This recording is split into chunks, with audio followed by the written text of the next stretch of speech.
નમસ્કાર, હું છું ધ્વનિ રોહિણી. એબીપી અસ્મિતાના ડિજિટલ પ્લેટફોર્મ પર આપનું સ્વાગત છે. લોકસભા 2024 મતદાન પૂર્ણ થઈ ગયું છે અને જે આંકડો મતદાનની ટકાવારીનો મળ્યો છે એ આ મુજબ છે. ગઈકાલે જે મતદાન થયું ગુજરાતમાં 59.51% મતદાન થયું છે. 2019માં જે મતદાન થયું એનાથી 5% ઓછું મતદાન ગઈકાલે ગુજરાતમાં લોકસભાની ચૂંટણીમાં થયું છે. સૌથી વધારે મતદાન થયું છે 72.24% અને બેઠક છે વલસાડ લોકસભા બેઠક. અને સૌથી વધારે મતદાન થયું છે 49.44% અને આ બેઠક છે અમરેલી લોકસભા બેઠક. તો શરૂઆત આ બે બેઠકોથી જ કરીએ. સૌથી પહેલા વાત વલસાડ લોકસભા બેઠકની કરીશું. ધારાસભ્ય અનંત પટેલ વાંસદાના કોંગ્રેસના ધારાસભ્ય છે અને તેમને કોંગ્રેસે મેદાનમાં ઉતાર્યા હતા જીતની અપેક્ષા સાથે, કેમ કે જાણીતો ચહેરો છે, રાજકારણમાં ખૂબ મોટું નામ છે અનંત પટેલનું. અને એ જે આદિવાસી બેલ્ટ છે વલસાડનો, ત્યાં તેમનું ખૂબ જ મોટું અને સારું પ્રભુત્વ પણ છે.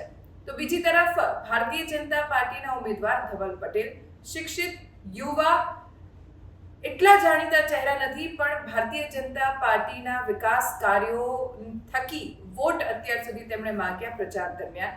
આ બંને નેતાઓ વચ્ચે જંગ. ધવલ પટેલ ભાજપ તરફથી, અનંત પટેલ કોંગ્રેસ તરફથી. અને આ જ એ બેઠક છે કે જ્યાં સૌથી વધારે મતદાન થયું છે. પણ આ મતદાન કોને ફળશે એ 4 જૂને આપણને ખબર પડશે. જ્યાં સૌથી ઓછું મતદાન થયું છે 49.44%, એ બેઠક એટલે અમરેલી લોકસભા બેઠક, જ્યાં ભરત સુતરિયા ભારતીય જનતા પાર્ટીના ઉમેદવાર અને જેનીબેન ઠુમર કોંગ્રેસના ઉમેદવાર, પૂર્વ ધારાસભ્ય, પૂર્વ સાંસદ વિરજી ઠુમરના દીકરી છે જેનીબેન. જેનીબેને વિદ્યાર્થી કાળથી જ રાજકારણમાં ઝંપલાવ્યું છે. તેઓ કોંગ્રેસ સાથે વિદ્યાર્થી કાળથી જોડાયેલા છે. અલગ અલગ હોદ્દા ઉપર તેઓ રહી ચૂક્યા છે. અને ભરત સુતરિયા જે આમ નવો ચહેરો છે પણ મૂળ અમરેલીના છે અને અમરેલીના ઘણા બધા લોકો તેમને સારી રીતે જાણે છે.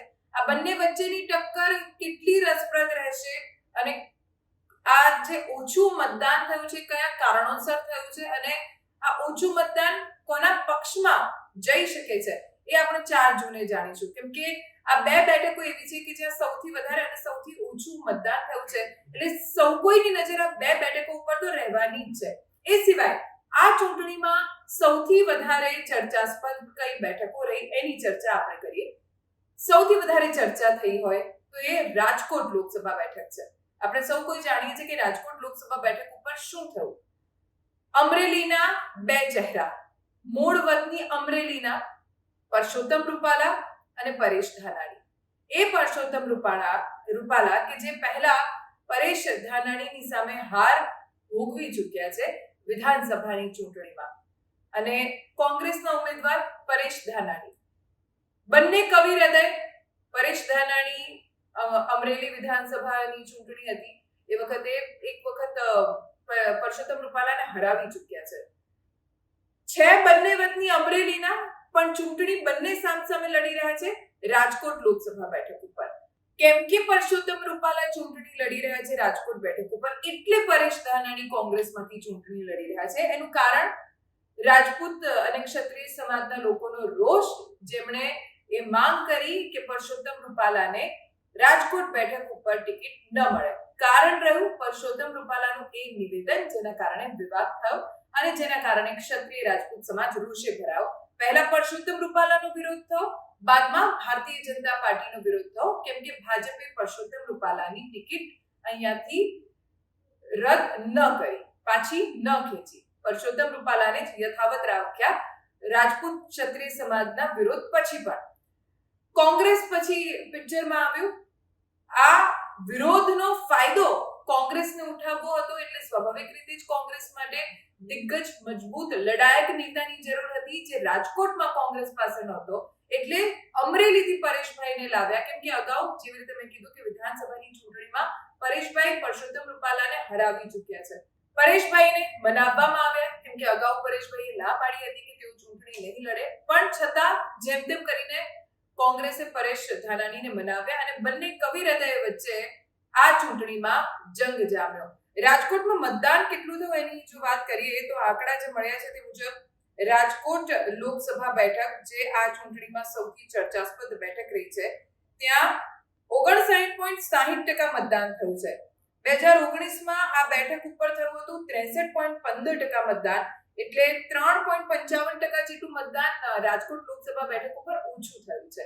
હવે આ મતદાન કોના સમર્થનમાં થયું છે અને શું થઈ શકે છે? શું ખરેખર ક્ષત્રિય રાજપૂત સમાજનો વિરોધ, એ નારાજગી એ આ મતમાં દેખાશે કે નહીં? 4 જૂને આપણે જાણી શકીશું. આ બેઠક પછી જો બીજી ચર્ચા સૌથી વધારે કોઈ બેઠકની થઈ હોય તો એ છે બનાસકાંઠા લોકસભા બેઠક. શા માટે? એકમાત્ર બેઠક કે જ્યાં મહિલા વર્સિસ મહિલાનો જંગ. ભાજપ તરફથી ડોક્ટર રેખાબેન ચૌધરી, કોંગ્રેસે આપી વાવના ધારાસભ્ય ગેનીબેન ઠાકોરને ટિકિટ. કોંગ્રેસને આ બેઠક ઉપરથી ખૂબ જ અપેક્ષા છે, કેમ કે ગેનીબેનને માનવામાં આવે છે જાયન્ટ કિલર. શા માટે? જ્યારે પહેલી વખત ગેનીબેને ચૂંટણી લડી ત્યારે તેમણે શંકર ચૌધરીને હરાવ્યા હતા અને એટલે જ ગેનીબેન ઠાકોરને જાયન્ટ કિલર માનવામાં આવે છે.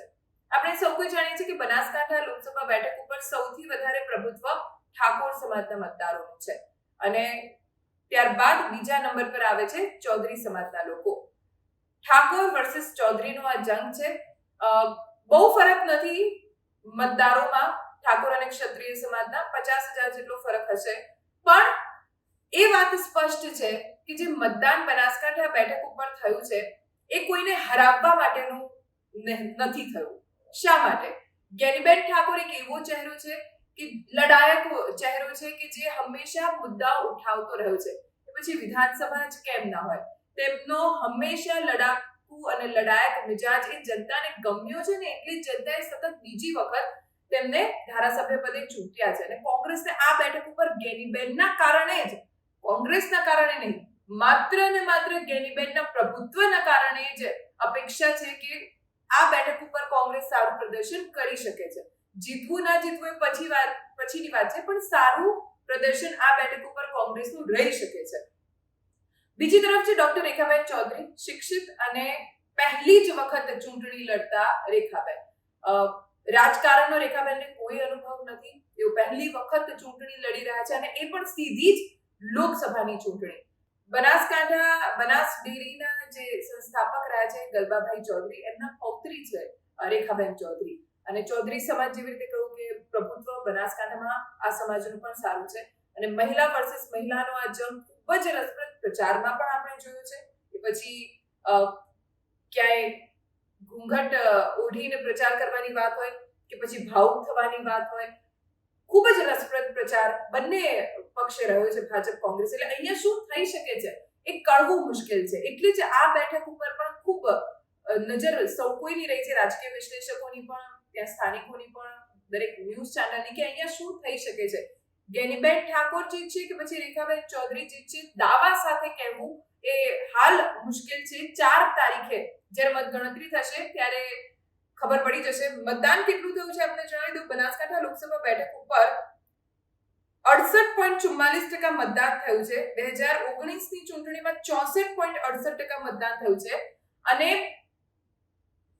25 લોકસભા બેઠક, 25 માંથી એકમાત્ર લોકસભા બેઠક બનાસકાંઠા કે જ્યાં મતદાન 3% વધ્યું છે, 3.76% મતદાન વધ્યું છે. બાકી 25 માંથી 24 લોકસભા બેઠક ઉપર મતદાન ઘટ્યું છે 2019ની તુલનાએ. એકમાત્ર બનાસકાંઠા બેઠક કે જ્યાં મતદાન વધ્યું છે 3.76%. તો શું કારણ હોઈ શકે છે આ મતદાનનું અને કોની તરફેણમાં મતદાન વધ્યું છે એ 4 જૂને અમે આ જ પ્લેટફોર્મ ઉપર આપને જણાવીશું. હવે જામનગર લોકસભા બેઠક કે જ્યાં પૂનમ માડમ વર્સિસ જેપી મારવિયાનો જંગ. અને જામનગર લોકસભા બેઠક ઉપર મતદાનના જે આંકડા આવ્યા છે એ એટલા માટે ચોંકાવનારા છે કેમ કે અહીંયા ખરેખર કળવું મુશ્કેલ છે કે શું ભારતીય જનતા પાર્ટી જીતશે, કેમ કે ખંભાળિયા, દ્વારકા કે જ્યાં ખૂબ ઓછું મતદાન થયું છે, કાલાવાડ, જામજોધપુર, જામનગર ગ્રામ્ય, જામનગર ઉત્તર અને જામનગર દક્ષિણ, આમાં 50% કરતા ઉપર મતદાન થયું છે. પણ આજે 2 વિધાનસભા બેઠકો છે, ખંભાળિયા અને દ્વારકા. ખંભાળિયામાં 49.91% અને દ્વારકામાં 47.74% મતદાન થયું છે. કુલ મળીને 52.36% મતદાન અહીંયા રહ્યું છે. તો ખંભાળિયા અને દ્વારકામાં મતદાન ઓછું થવાનું કારણ શું હોઈ શકે છે એ વિશ્લેષણનો વિષય છે, પણ કાંટાની ટક્કર અહીંયા રહી શકે છે.